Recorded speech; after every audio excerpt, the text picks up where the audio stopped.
자, 소크라테스, 자, 고등학교 2학년 6월 모의고사죠. 소크라테스 알지? 소크라테스 네, 이후에 전통 형이상학에서는 형이상학 혹시 들어본 적 있나요? 네, 응. 현실 세계를 불완전하고 거짓된 세계로 간주해버렸어. 그리고 보편적 진리로 이루어진 현실 너머에 참된 세계가 있다. 이런 게 네, 있다고 여긴 거야. 그래서 현실 세계는 뭐다? 불완전하고 거짓된 세계.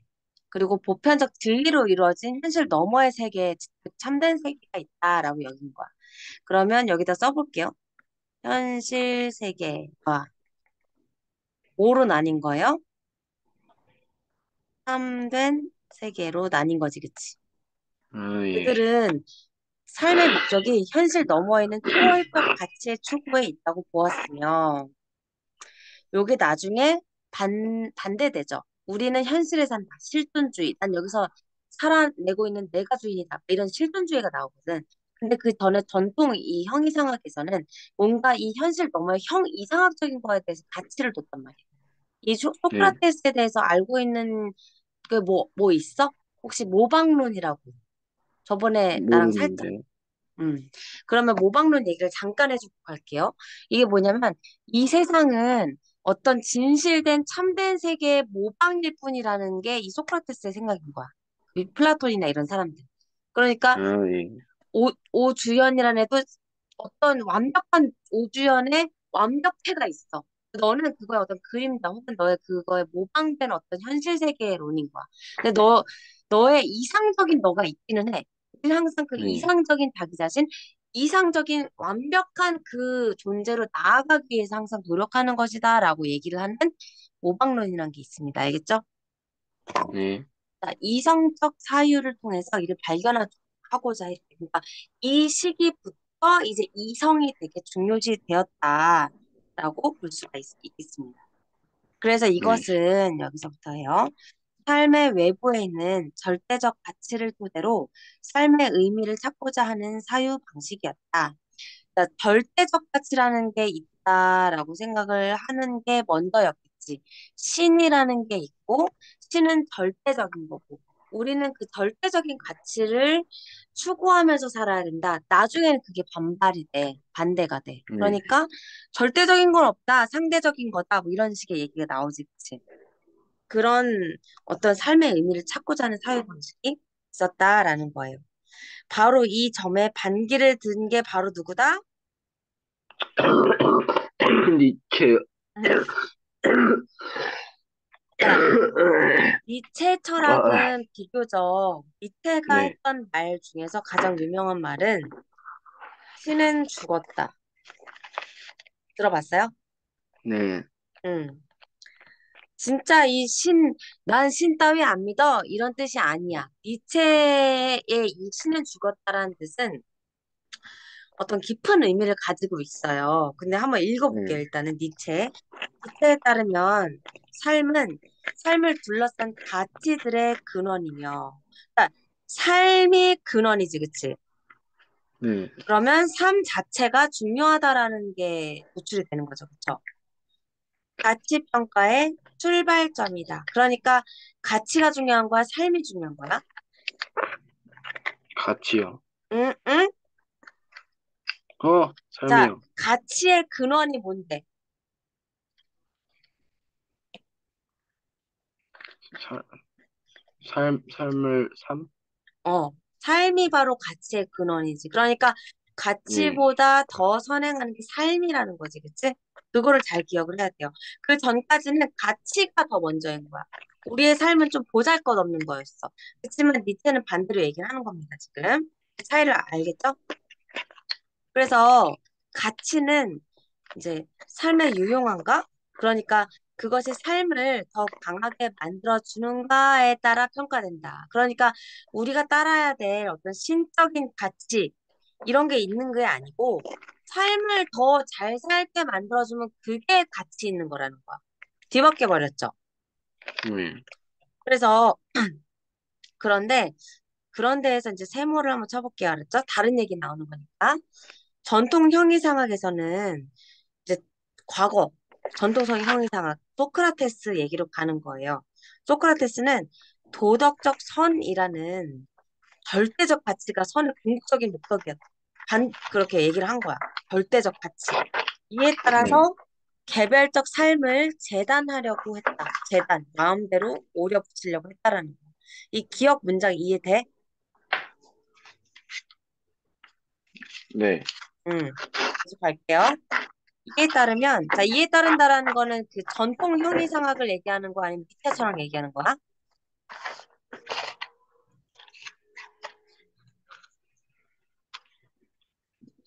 음,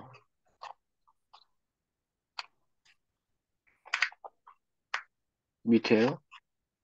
이에 따르면 해서 여기가 니체 철학 얘기가 아니고 전통 형이상학에 얘기하는 거지, 지금? 예. 음, 전통 형이상학에 따르면 삶의 본능적 욕망은 억압이 돼야 된대요. 욕망이 어떻게 돼야 된다고? 억압이요. 음, 현실적인 삶은 개선이 되어야 하는 현실적인 게 부정적인 거래. 현실은 뭐다? 부정이다. 따라서 현실적인 삶을 긍정하고 그 속에서 끊임없이 발전하고자 하는 태도는 도덕적 선에 부합하지 않는. 그러니까 현실적 삶을 긍정하면 돼, 안 돼? 안 돼요. 안 되는 거야.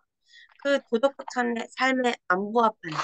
그래서 무가치한 현실적 욕구들을 충족하려는 태도에 지나지 않게 된다. 전통적 형이상하게 얘기하는 거죠, 지금. 예.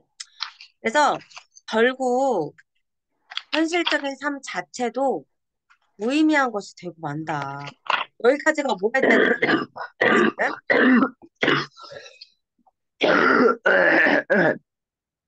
음, 아, 죄송합니다. 괜찮아? 네. 지금 여기서부터 여기까지가 전통 형이상하게 얘기한 거죠? 네. 현실은 무가치하다. 그치? 현실은 네. 욕망은 억압되어야 된다. 재단되어야 된다. 현실적 욕구를 충족하면 된다, 안 된다? 안 돼요. 안 된다. 그러니까 현실적인 삶이 의미가 있는 거야, 없는 거야? 없어요. 없어.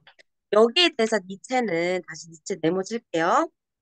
그 자체로 목적이어야 할 삶을 초월적 가치 실현의 수단으로 간주하는 전도된 사유방식. 그러니까 삶 자체가 목적이래.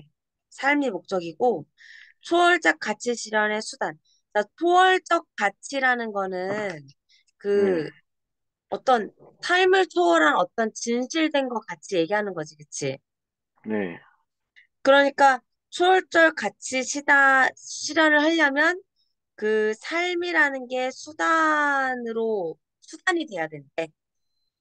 초월적 네. 가치를 가지고 삶을 바꿔가야 되는 게 아니라 우리가 삶을 살아가면서 가치를 실현해야 된다는 거야.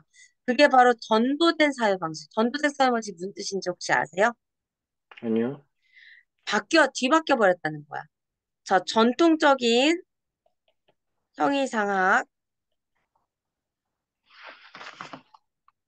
나왔고요. 그 다음에 니체 철학이 나온 거지, 그치? 네. 니체에서는 뭐라고 얘기하냐면은 삶을 통해서 네. 초월적 가치, 즉 어떤 저기 현실이 아닌 뭐라 그래? 네. 그 도덕적 선, 뭐 이런 뭐 현실을 뭐 이렇게 좀 벗어난 어떤 삶 이런 거 초월적 가치 주고 여기 두 번 나오지. 초월적 가치 주고 초월적 가치 실현, 그치? 삶을 통해서 초월적 가치를 추구해야 되는 거야. 네. 근데 전통형 이상학에서는 이게 거꾸로야. 초월적 가치를 통해서 초월적 가치대로 삶을 살아야 되죠. 그쵸? 아, 예. 이게 뒤바뀌어 버린 거야. 요거 지금 이해하겠어요? 지금 여기까지. 예. 요게 바로 전도됐다라는 거야. 전도. 뒤바뀌어 버린 네. 거. 여기까지 이 문제까지 이해 다 되죠? 쉽지? 네. 어. 그래서 니체는 전통 형이상학의 도덕 가치를 좇으면서 노예로 살아가는 대신에 주인으로 살아갈 것을 강조했다. 그러니까 전통 형이상학을 반대한 거지, 그치? 네, 도덕가치를 쫓아가면서 사는 게 아니라 내 삶이 먼저다. 이거지, 그치? 네, 그러니까 내가 주인으로 살아가기 위해서는 끊임없이 무언가를 넘어서고 더 높은 곳으로 나아가고자 하는 욕망, 즉 힘의 의지가 필요하다고 보았다. 이게 필요하다고 했대. 네, 이것은 자신 내면의 힘과 능력을 더 높은 차원으로 발휘하고자 하는 의지이기도 하다. 그 자신의 내면의 힘과 능력을 더 높은 차원으로 가져간다라는 게 어떤 걸까, 구체적으로?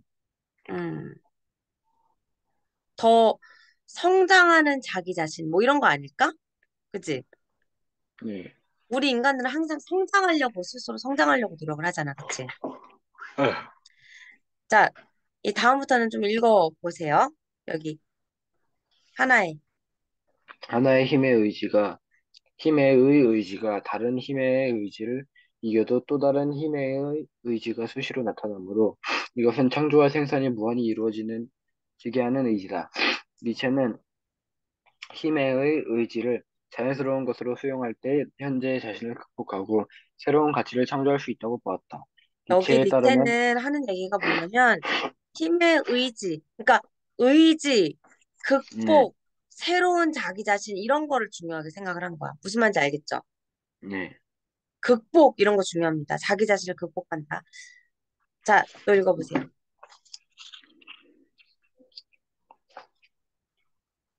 니체에 따르면 삶을 긍정하고 상승시키고자 하는 강자들은 삶의 유용한 가치들을 끊임없이 추구한다.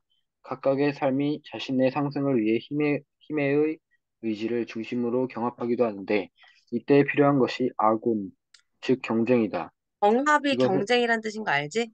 이게 다 똑같은 말인 거 알지? 네. 계속 읽어보세요. 네. 이것은 자신과 동등하거나 자신보다 뛰어난 사람을 넘어서려고 하는 것으로 자신이 가진 힘의 크기를 확인하고 더 상승시키기 위해 필요한 과정이다. 음. 그렇기에 아군의 궁극적인 목적은 경쟁자의 제압이 아니라 자신의 성장에 있다. 자신이 여기에다가 뛰어넘고자 줄을 하는, 그어봐야 될 것 같아. 네, 경쟁인데 경쟁자를 제압하는 게 아니라 자기 성장. 예, 자기 성장, 자기 성장 뭐 이런 얘기 되게 많이 들어봤지, 그치? 네. 니체부터 나온 거예요. 그 다음 또 해보세요. 자신이 뛰어넘고자 하는 강자는 자신을 자극하고 발전시키는 선의의 파트너가 된다. 상대를 어허. 이기고자 하는 데서 오는 고통이 클수록 상대가 강하다는 뜻이며, 이때의 고통은 오히려 성장의 원동력이 된다. 물론 강자들 사이에서도 힘의 차이에 따르는 위계는 존재한다. 그러나 이때의 위계는 일방적 계급의 질서가 아니다.